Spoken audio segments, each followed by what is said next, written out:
To determine if you have an INL or an INL clone arm, look for the tab under the wiper arm. If it is present, you have an INL clone arm. If it is missing, you have an INL arm.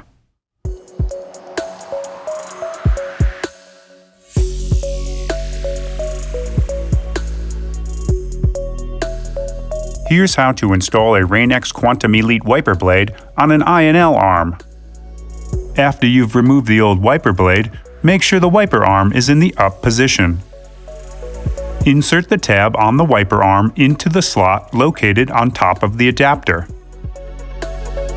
Rotate the blade down onto the wiper arm, press into place until it locks with a click.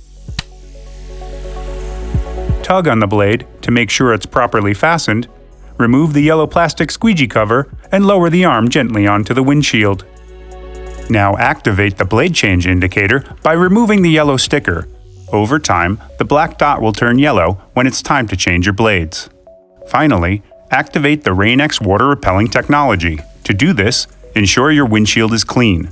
Turn on your wiper blades and wipe at medium speed for 2 to 3 minutes. In wet weather conditions, simply run the wipers across the windshield. In dry weather conditions, apply water or washer fluid to the windshield intermittently throughout the activation period. After activation, spray washer fluid onto the windshield to observe the water beading.